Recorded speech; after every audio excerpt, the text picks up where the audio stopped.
No vídeo de hoje nós vamos falar de um dos filósofos mais importantes da história da filosofia, um filósofo que foi um divisor de águas na história do pensamento ocidental. Antes dele, pensava-se de um jeito e se discutiam determinados assuntos. Depois dele, começaram a refletir de uma outra forma e a discutir os assuntos que ele colocou em pauta para a filosofia. Mas antes de qualquer coisa, já se inscreve aqui no nosso canal, ative as notificações para você não perder as nossas próximas publicações e já vai deixando logo o seu like para ajudar o nosso trabalho.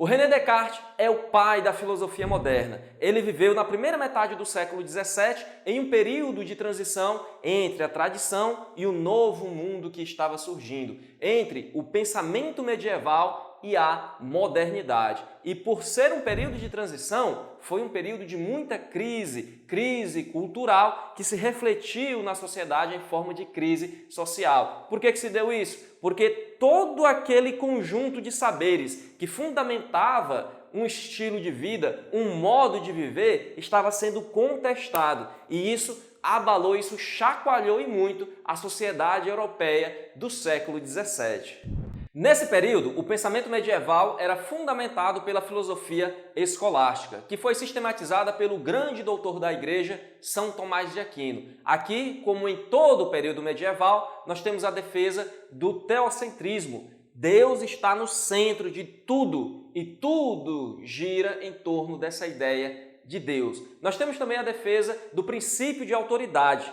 Não é qualquer pessoa que tem a capacidade de dizer a verdade, de estar com a razão. Essa pessoa tem que ter autoridade ou se basear em alguém que tenha autoridade. Só vence uma disputa, só vence uma argumentação quem fizer isso. E por falar em autoridade, o São Tomás de Aquino elegeu como o grande filósofo, e preste atenção, São Tomás de Aquino considerava Aristóteles o filósofo, ou seja, ele era o maior filósofo que já tinha existido até então.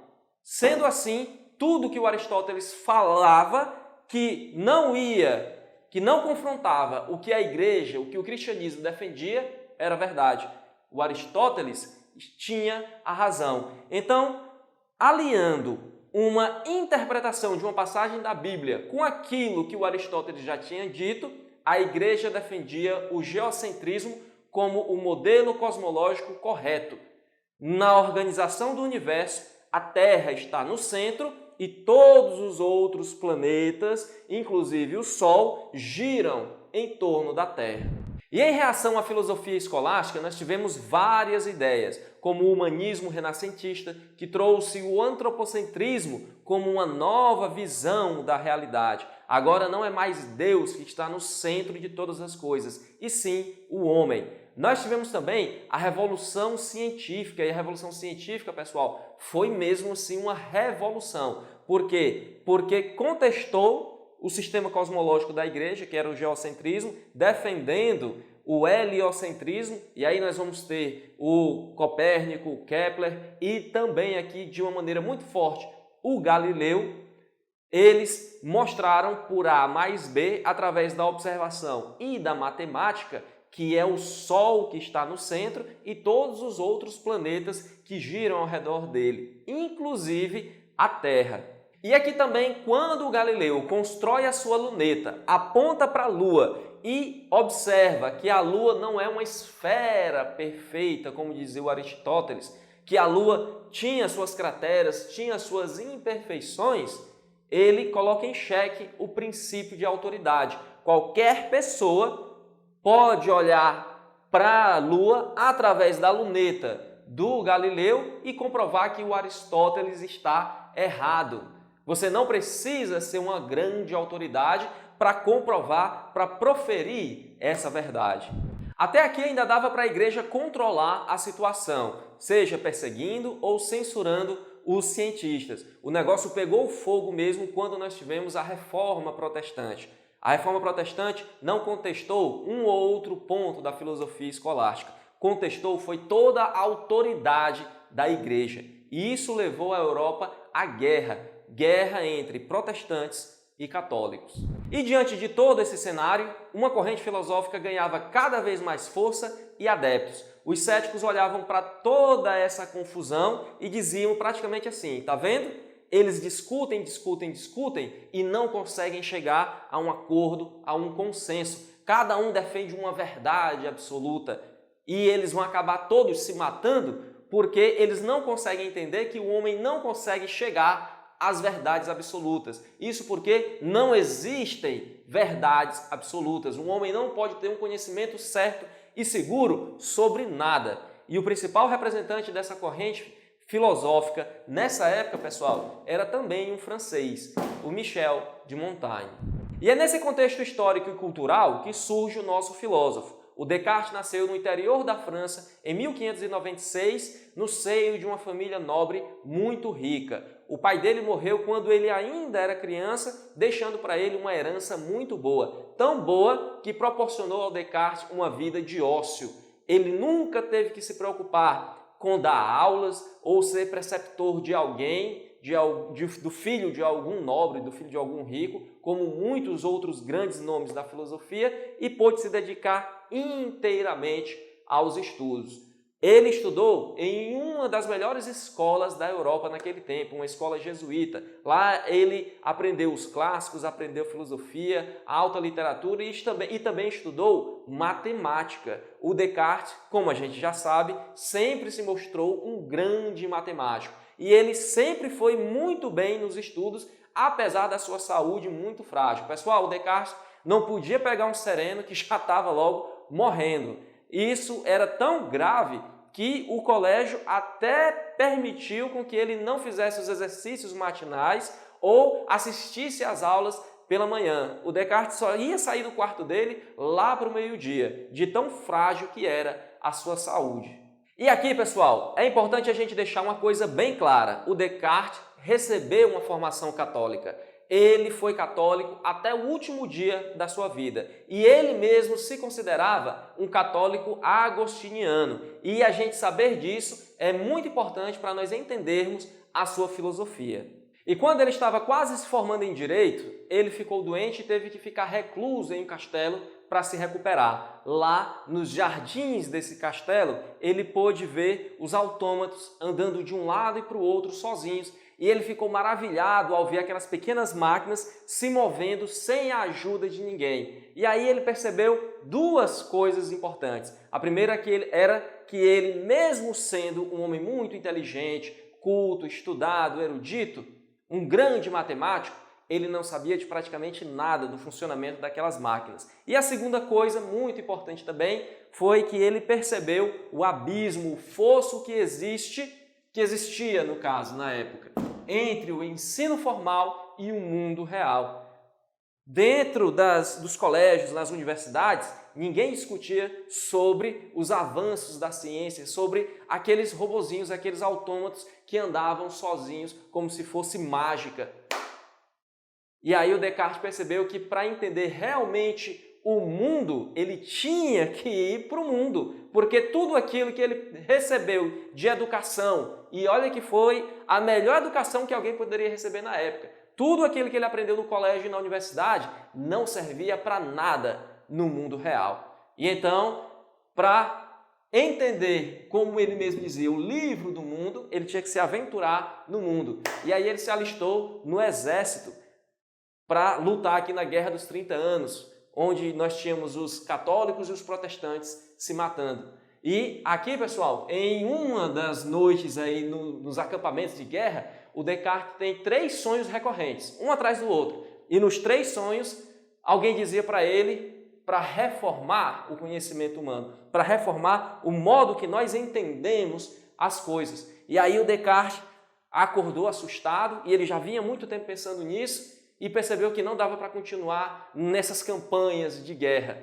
E então ele parte para conhecer a Europa. Viajar é preciso. Ele passa um tempo na Alemanha, depois passa um tempo nos Países Baixos, aí depois passa um tempo na Itália, e então volta para Paris, depois de conhecer todos esses lugares e ver como é que as pessoas viviam, como é que as pessoas se comportavam, como era que o mundo era de verdade. E aí, quando ele está lá em Paris, em uma noite, em uma palestra, em uma discussão, ele começa a questionar muito os palestrantes e aí um reverendo, um sacerdote, se volta para ele e diz: você é um homem muito inteligente pelas perguntas que você faz. Você deveria se entregar de corpo e alma à tarefa de realmente entender e solucionar toda essa confusão que está estabelecida no conhecimento da nossa época. E aí foi que o Descartes ficou doido mesmo, porque ele lembrou dos sonhos que ele já tinha e então ele se propôs a essa tarefa de tentar reformar sozinho todo o conhecimento humano. E ele tinha tempo e recursos para isso, né, pessoal? A herança que o pai dele deixou possibilitou ele a se entregar totalmente ao ócio e aos estudos. Só que ele fica em Paris? Não, ele não fica em Paris porque a França da época dele era uma França muito católica e a igreja estava em cima de tudo aquilo que era novo, já revisando e censurando muitas vezes. Então ele se muda para os Países Baixos, onde lá tem um clima melhor, por causa também da saúde dele, ele tem que ficar num lugar que lhe dê melhores condições, e também por causa da tolerância religiosa, porque ele sabia que lá ele poderia publicar as coisas dele com um pouco mais de paz e tranquilidade. E é lá, nos Países Baixos, que ele vai publicar as suas grandes obras, o Discurso do Método, em 1637, e as Meditações Metafísicas, em 1641. E o Descartes ainda tinha muita coisa para publicar se ele não tivesse caído no erro de aceitar o convite da rainha da Suécia para se mudar para a Suécia, para morar no castelo e ser o filósofo da corte. A rainha era uma grande fã do seu trabalho e ele acabou vendo nesse convite a oportunidade dele continuar os seus trabalhos sob a proteção real, onde ninguém, no caso a igreja, fosse lá censurá-lo, fosse dizer o que ele podia ou não escrever. Só que o inverno da Suécia é muito rigoroso e a rainha tinha o hábito de acordar às 5 horas da manhã para começar a estudar. Olha só, o Descartes sempre acordou depois do meio-dia. Só que ele teve que se curvar à vontade da mulher e aí lá no castelo, lá na Suécia, naquele frio todo, ele acabou contraindo uma pneumonia e acabou a falecer muito jovem, em 1650, com apenas 54 anos. Bom, pessoal, e o que é que tem nessas obras que fundam uma nova forma de pensar e dão novos ares para a filosofia?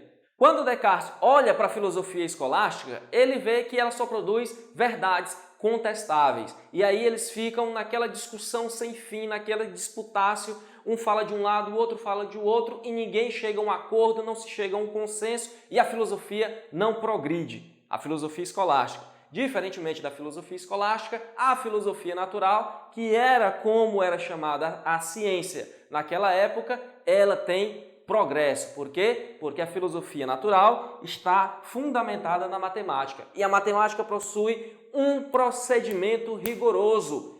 Se nós obedecermos os procedimentos da matemática, nós chegamos a certezas indubitáveis. Qualquer pessoa chega a essas certezas, qualquer pessoa racional e de bom senso. Não precisa de muita argumentação, não precisa saber se o fulano tem autoridade ou se não tem. Se segue a matemática, chega a essas certezas. E aí a gente pode progredir. E aí nós temos consenso. Isso porque, como o Galileu já havia dito, a matemática é a linguagem do universo. Todo o universo é escrito em linguagem matemática. Então, a matemática ela pode estar no fundamento de todas as ciências particulares. Mas por que é que isso acontece? Por que é que quando a gente discute ciência, a gente progride e quando a gente discute filosofia, a gente fica empacado, não vai para lugar nenhum, fica uma discussão sem fim? São pessoas do mesmo jeito, são seres humanos que têm uma natureza racional. Então, como é que a gente chega ao erro no campo da filosofia? Segundo Descartes, e aqui é uma grande inovação que ele coloca na filosofia, falta um método para pensar corretamente, um método que nos dê um procedimento rigoroso para que a gente possa chegar a ideias evidentes que são claras e distintas. Olha aí, pessoal, aqui já nascendo a metáfora da claridade, a claridade contra a escuridão. E aí a gente já tem o início do iluminismo aqui com o Descartes. Se nós seguirmos um método, nós temos como pensar corretamente e aí a gente pode chegar a um princípio ordenador. A tarefa que o Descartes se propõe é refundar todo o conhecimento humano, partindo de premissas básicas para construir, a partir delas, todo o edifício do conhecimento. Assim como é na matemática, o Descartes quer aplicar o procedimento matemático aqui na filosofia. Se, quando a gente fundamenta a ciência na matemática, a ciência progride, por que a gente não faz isso na filosofia? E aí a gente vai acabar com toda essa confusão, vai acabar com as guerras e todo mundo vai chegar a um consenso, todo mundo vai chegar a um acordo e a gente vai poder progredir e não ficar nessa discussão sem fim da filosofia escolástica. Nós vamos chegar a ideias claras e distintas, evidentes, que todo ser racional vai poder concordar. E o primeiro passo desse método, desse procedimento rigoroso, para que a gente possa chegar às verdades, às ideias evidentes, é duvidar. Duvidar de forma radical de tudo, de todas as ideias que nós temos pré-concebidas, de todas as ideias que nós temos, que nos chegam através da tradição. O Descartes vai colocar aqui a dúvida metódica, ou a dúvida hiperbólica, ou a dúvida radical para trabalhar, para a gente colocar em xeque, em dúvida, todas as nossas ideias que a gente já traz com reflexão ou sem reflexão. Se a gente quer começar do zero, então tudo que a gente conseguiu até agora a gente tem que colocar em dúvida. E aí ele vai, utilizando-se da dúvida metódica, duvidar dos sentidos. E nós temos que duvidar de tudo que vem dos nossos sentidos, porque os sentidos nos enganam. Quando a gente olha duas linhas paralelas que tendem ao infinito, e olha aí ele trazendo a matemática, quando a gente olha para essas linhas, a gente enxerga lá no final essas linhas se encontrando. Quando a gente sabe racionalmente que elas não se encontram, elas continuam paralelas. Os nossos sentidos nos enganam. Também quando a gente olha para a Lua e tenta perceber o tamanho que é a Lua, coloca aqui assim os dedos para medir, a gente vê a Lua desse tamanhinho. Quando na verdade a gente sabe racionalmente que a Lua não é desse tamanho, a Lua é gigante. Pessoal, tudo que nos chega pelos sentidos, nós devemos colocar em dúvida. E é uma dúvida radical. Eu tenho que duvidar até do fato de eu estar aqui agora. Eu tenho que duvidar até do fato de eu ter um corpo. Tudo tem que ser posto em dúvida. E se ele vai colocar tudo em dúvida, essa dúvida radical não vai recair só sobre os sentidos. Vai recair também sobre a matemática, que é o nosso conhecimento que nos dá as certezas evidentes. Mas, de acordo com o Descartes nas Meditações Metafísicas, e se a gente estiver enganado com relação à matemática? Se quando eu somo 2 mais 2 e chego ao resultado de 4, esse resultado foi enganoso. Se 2 mais 2 na verdade forem 3. Se houver algum, e aí ele vai criar aqui o argumento do gênio maligno. Se tiver algum gênio maligno, algum Deus enganador, que faz eu acreditar que 2 mais 2 é 4, quando na realidade é 3. Como é que eu posso acreditar ainda na matemática se eu não tenho certeza que pode haver esse gênio maligno, esse Deus enganador que faz eu errar nos procedimentos da matemática? Então a matemática também não vai poder estar no fundamento do edifício que nós vamos construir o novo conhecimento humano. Então o que é que sobra? O Descartes vai duvidar de tudo. E aí ele duvida de tudo. E pessoal, abrindo aqui um parêntese, se o Descartes duvida de tudo, cria essa dúvida radical, ele está também aqui tentando refutar o ceticismo, porque a gente vai chegar sim a uma certeza, a uma verdade absoluta através dessa dúvida radical. Que verdade é essa? Se eu duvido de tudo, eu não posso duvidar de que eu estou duvidando. Eu não posso duvidar de que eu posso duvidar. Essa é uma certeza que ele tem, que ele chega através do puro raciocínio. E se eu duvido, eu penso. E se eu penso, logo eu existo. Esse é o argumento do cogito, o famoso argumento do cogito. Cogito ergo sum.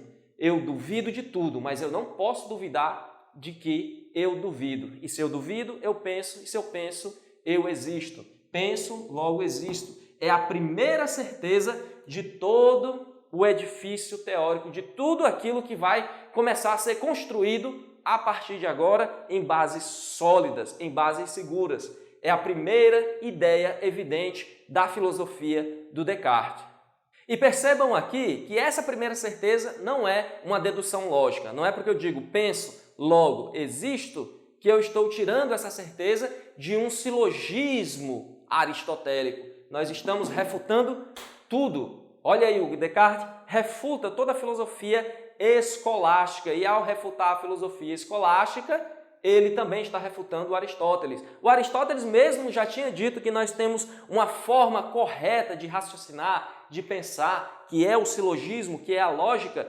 O Descartes está dizendo, não, todo mundo aí raciocina através da lógica e ninguém chega a consenso nenhum. A gente precisa de um método, algo diferente da lógica, que é, no caso aqui, o processo matemático aplicado à filosofia. Só assim a gente vai chegar nas certezas. E a nossa primeira certeza é essa. Penso, logo existo, que é uma intuição e não a conclusão de um argumento, de um silogismo aristotélico. Então, assim como Santo Agostinho, que teve que se voltar para dentro de si para descobrir a Deus e as verdades, o Descartes também volta-se para o seu interior para descobrir o fundamento do conhecimento, para descobrir a primeira certeza, o princípio ordenador e fundante de todo o conhecimento. Para o Descartes, é o sujeito pensante que é a fonte e a sustentação de todo o conhecimento. E aqui ele vai estar de acordo com o espírito da sua época, com o espírito da modernidade, com o espírito do humanismo renascentista, que é antropocêntrico. O homem está no centro. Aqui, o Descartes, através da pura reflexão racional, chega a essa verdade e funda aí o racionalismo moderno, que depois vai ser trabalhado por outros grandes filósofos, como o Pascal, o Leibniz e o Spinoza. Apesar do Spinoza não ser um grande matemático, mas ele vai trabalhar todo o seu pensamento à maneira da geometria, assim como o Descartes está fazendo aqui, trazendo o método matemático para dentro da filosofia. Bom, pessoal, e é evidente que isso é só uma introdução ao pensamento do Descartes. Se você quiser estudar melhor o pensamento dele, bem como toda a história da filosofia, eu te convido a clicar no segundo link aqui da descrição e fazer a sua inscrição no nosso curso de História da Filosofia. Lá você vai estudar de uma maneira bem didática, bem passo a passo, toda a história da filosofia, desde o início com os pré-socráticos até os nossos dias atuais. Eu tenho certeza que você vai gostar. Eu vou ficando por aqui. Dúvidas nos comentários. Um grande abraço e até a próxima.